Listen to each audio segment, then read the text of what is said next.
So you're sitting there thinking, I want to start a YouTube channel, or maybe you already have a channel and don't know what to do next. In this episode, I want to share my experience on YouTube, and I'm going to tell you how I would start a YouTube channel today in 2021. Because my personal channel, not the Movavi vlog channel, but my own Russian YouTube channel, was created back in 2010. And I want to give you some tips on how to start a channel in 2021 and what I would do with my channel starting from scratch today. Let's go.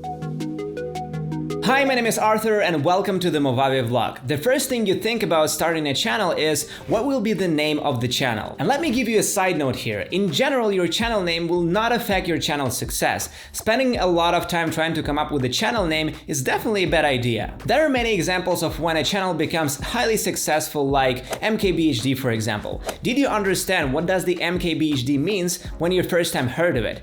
I think not, but it sounds good. Pick a channel name that is easy to pronounce and easy to remember, a name that is impossible to shorten and that has some kind of meaning to you. But in some cases, a channel name could play a significant role in promoting your channel. For example, if you're 1000% sure that your channel is going to be exclusively about unboxing, then include the word unbox in the name of your channel. There's a channel, you've probably heard of it, Unbox Therapy, an extremely successful channel that is all about unboxing, obviously. A viewer instantly understands what the channel is about, and it is very beneficial for the channel. It helps you attract the target audience you need. But the problem that many beginners struggle with is they cannot be 100% sure that their channel will be only about this topic and that's it. Therefore, for most of you, I would recommend starting with your own name, a personal brand in other words. My Russian channel was initially called Secret Magic because it was all about magic tricks. Then I changed the name to SM Films because I wanted to change my content to filmmaking, and then I realized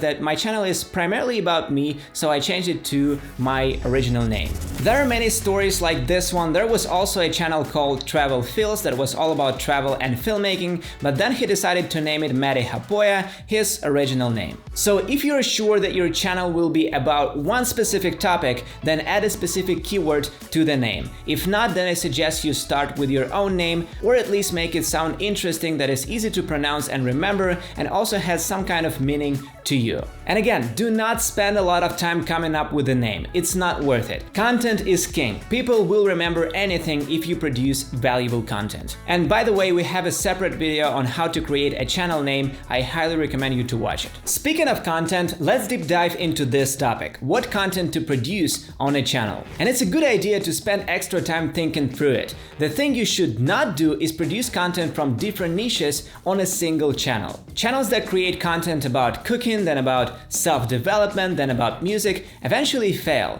Only when they decide to get rid of the extra content and focus on one specific niche, they achieve results. Therefore, I want you to think through the content you're about to create. Choose one path for one channel. It goes in hand with who you are and what you love doing. If your only motivation is getting famous and rich by making videos, you will burn out relatively quickly. Because in the fundamentals, you don't like the box you've placed yourself into. But doing one specific thing has a downside that I want you to know about. Do not narrow down your niche too hard. Making unboxing videos for a few years straight might not be interesting for most of you, or making videos only about cameras. However, these niches have an upside, low competition, and it will be easier for you to stand out. But there is also a big downside. You have to limit your content, which might become boring very fast. So for most of you, I recommend avoiding these narrow niches and select something a bit wider. Obvious examples: a channel about films, a channel about tech, a channel about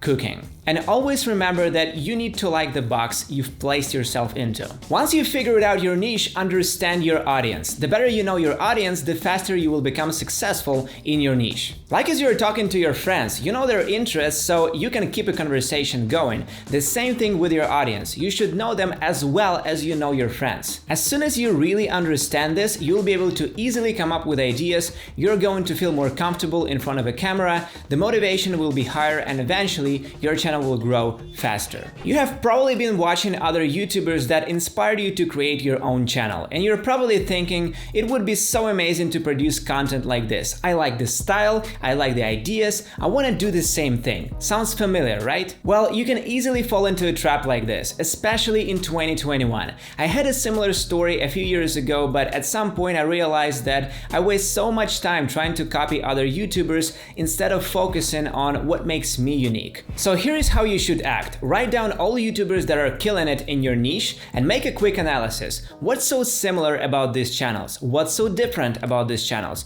What makes each one unique? And then look at them from the bird's eye view and think what's missing in their content to make it more interesting. There is always something to improve. Famous YouTubers may not have enough time to analyze every small thing. They might be missing obvious things from their point of view. For example, you have a channel about finance. If you pay close attention to finance videos on YouTube, you will realize they are boring in terms of content. You know, voiceover, screencast. What if you add something entertaining to these videos? Make a vlog style content in this niche. Change angles, make a better edit, beautiful B-roll footage. Do you understand? So don't just copy what other creators are doing. Don't limit yourself. Don't try to be next Casey Neistat or Mr. Beast. There are reasons why it is working in their case and will not work in your case. As obvious as it sounds, they are not you and you are not them. You are a unique individual. It is your superpower, if you wish. There is a good strategy to look for some trending videos and then you make a video on the same topic. It will increase your chances of being recommended by YouTube and you might steal some views from them. But there is a difference between a similar video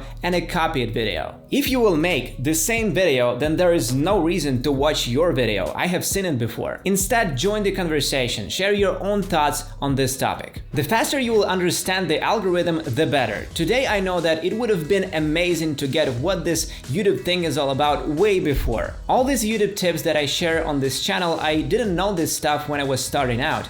Keep in mind that you will not beat or trick the YouTube algorithm. I don't like when they say, I know the way to beat the YouTube algorithm. Don't try to trick the system or the system will trick you. There is no reason to fight the algorithm. You should play by its rules, which will help you grow your channel. And yes, the YouTube algorithm always changes, so technically you will never fully understand how it works, but the fundamentals are still the same as 5 years ago. The more a viewer watches a video, the better, the more clicks you get on your thumbnails, the better, and many other factors that we occasionally discuss on the channel. Another small tip I want to share: build a schedule that you can stick to in a long perspective. Regular uploads is not the key to success, but they will form a habit and make you more disciplined. So once you have figured out the most important, create a schedule that you can stick to in a long perspective. Save money to grow your channel. I have recently told you that you should start with what you have. You can shoot your videos on a smartphone and it's 100% true. However, you need to understand that you probably will not use the same camera in the future. You should evolve. And I suggest you to update the weakest part of your video gear as soon as you can. A camera, for example. Because who likes to watch a shaky video? You should fix this problem as soon as possible when the opportunity arises. If you're using a smartphone, save some money from the channel. Soon enough, you will notice that you can afford a more professional camera. By the way, check out our video about cameras for YouTubers. And I want to bring this one out separately. Always reinvest a part of your income back into the channel. And I don't mean that you should reinvest a big part of your income, if not all of it, back into your channel, because what's the point then? Define a small percent of your income that you feel comfortable reinvesting back into your channel. If you're gonna save all your income and spend it on yourself, then your project will slowly fade away. And if you spend all revenue back into a channel, then you will slowly fade away because you're not a robot. As to me, I would reinvest from 20 to 30% of my channel's income back into the channel. It sounds like a golden spot. But you know your case better, all cases are different. So you don't have to spend a lot of money on a channel to start. Start with what you have and then slowly but surely update your gear. Buy some stuff that will make your channel better. Many minor improvements on the way will accumulate into a massive result in the future. And I know I've said it recently on the channel, but I want to point out the importance of thumbnails in your channel's growth. Really focus on your thumbnails. When I was starting my YouTube channel, I wasn't paying much attention to my thumbnails. I took a screenshot from my video, added some text to it, and that's it. But now I take specific photos for my thumbnails. It's not a screenshot, it's a photo. It will boost the quality of your thumbnails just by doing this, and you will not end up in a situation when you finished up a video, it's great, and then you're like, wait, what's about the thumbnail and title? So I will bring it out as a separate tip. Take photos for your thumbnails. And there is also one very important tip that I want to share with you. It will help you get thousands, if not millions of views on your videos. You will find it on the official Movavi vlog page. Just click on the link below. Also on this page, you'll be able to get best-selling Movavi products at a 20% discount. Keep in mind that this is more than we usually offer on the channel, so click the link.